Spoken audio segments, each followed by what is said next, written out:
Hello YouTube, this is Frank, and this is August the 4th, 2020, and this is my 36th video and my 16th topical video. And I was going to continue with the coronavirus topic and discuss why wear a mask when we go to the Walmarts. For references, just a disclaimer, I'm just an average person. I didn't even have biology in college, and my level knowledge of math is about the community college level math. For my references, Kermack and McKendrick, they wrote a paper in 1927 describing the SIR model. For more references, search for the Professor Jones' notes on the R0. These simple models are in introductory differential equation books. Just search for ordinary differential equations, open source. There's a textbook, and I'll show you where that model is in the open source textbook. And I'm also using Yang Gu to help with these R's. Now in my SIR model, I'm assuming that the infection death rate is about 0.5%. I'm not an expert. I think you should probably ask an expert about that 0.5%. But I read the CDC papers, and that's what I'm using. Here's my Raspberry Pi. I've been scraping the CDC website every day to get their cases and their cumulative deaths. Now, let's just go over here for just a second. Just search for to get more information on the SIR model. Just search for ordinary differential equations. Professor Judson, he's got his open source textbook. Just download that. Then on page 90 of his open source textbook, Modeling Epidemics, there's the SIR model right here. It's pretty easy to implement in a spreadsheet.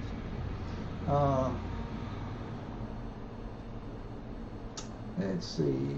Now, I'm using, if you need any help with the R's, I'm using Yang Gu's projections. I'm using that to help me with my R's.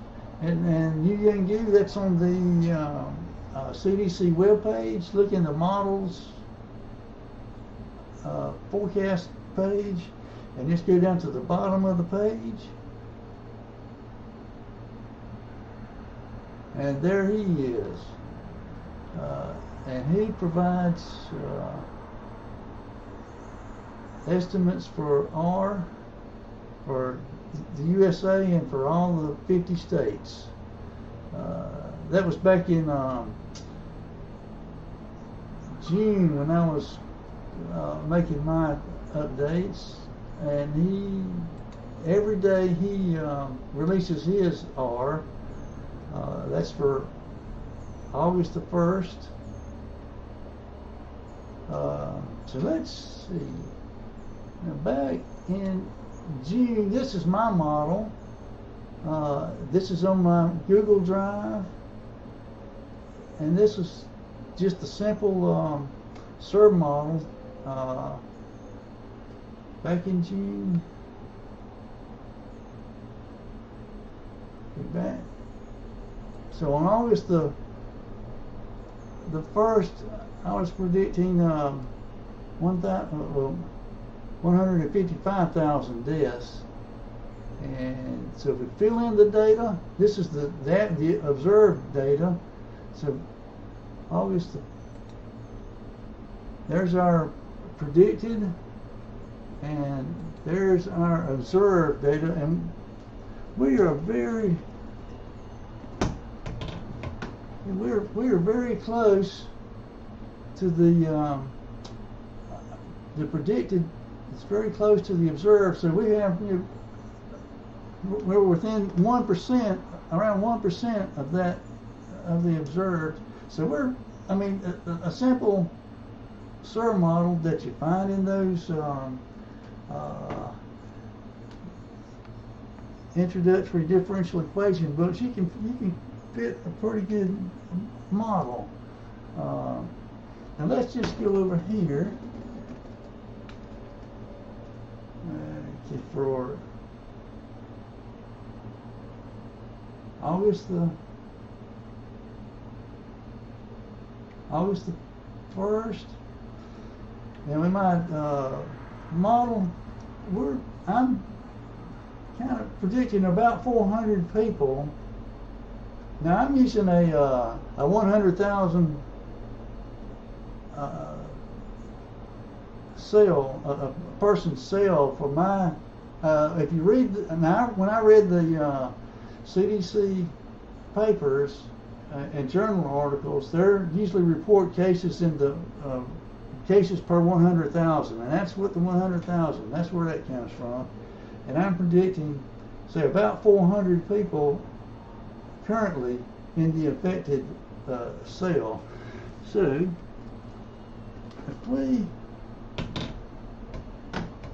if there are about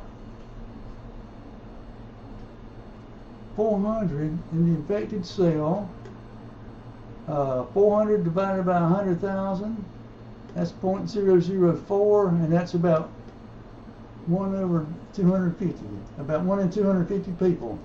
So now when we go to the Walmarts and we go to the checkout line, there's about 1 in 250 chance that the customer ahead of me, and there's about a 250 chance that the customer behind me has the coronavirus. Now there's the cashier right there. If the cashier sees about 30 customers an hour, that's like one customer every 2 minutes going through the checkout line. If the shift is 8 hours, they're seeing approximately 250 people on their shift. So for me, I'm not wearing a mask for me. There's about a 99.2% chance that nobody around me has the coronavirus. There's about a 0.8 chance that either one of or both of those customers ahead of me or behind me has the coronavirus. But that cashier has almost a 100% chance that every day that cashier is going to be exposed to somebody going through their checkout line. Now that is why you wear a mask when you go to the Walmarts or the Costco's. So if you're under Costco and somebody asks you to put on a mask, it's not to protect you, it's to protect the cashier. Have courtesy for the cashier. You are going on private property, getting your junk, getting your supplies, and they're there working, trying to help you check out, So wearing a mask is not for you when you go through the checkout line, it's for the cashier. Every day that worker is probably being exposed to somebody with the coronavirus every day. That's why you wear a mask when you go to the Walmarts. So let's see. Now, what kind of mask do you want to wear? Let's see.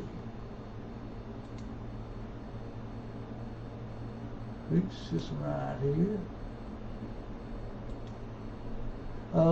At the Northeastern University, they have some information on how to make a mask that's about as good as an N95 mask. They wrote a paper. Just follow the links. It's on the American Chemical Society.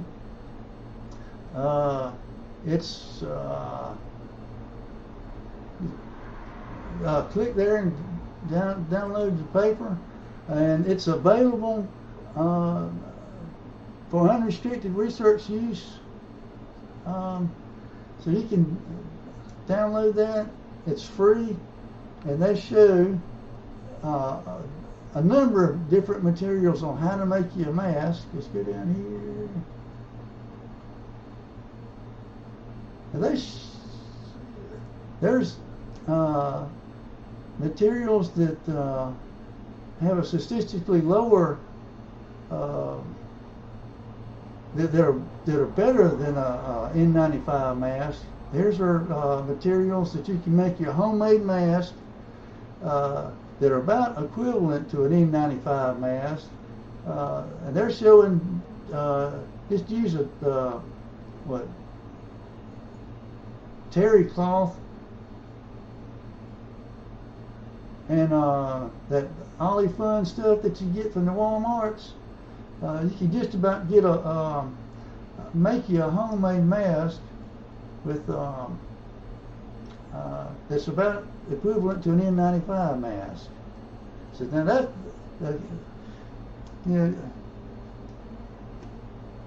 and here's, let me see now. This is the CDC website.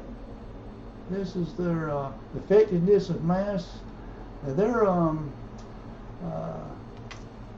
in community settings to help prevent the community spread of infections.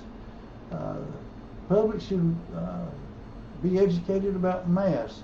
So that's what I've got here today. That's why you wear a mask when you go to the Walmarts. And there's CDC that's saying, try to wear a mask. And here, if you want to make you a homemade mask, you can make a very good one with these materials here. Just check out that American Chemical Society paper. And that's all I've got today. So thank you for watching.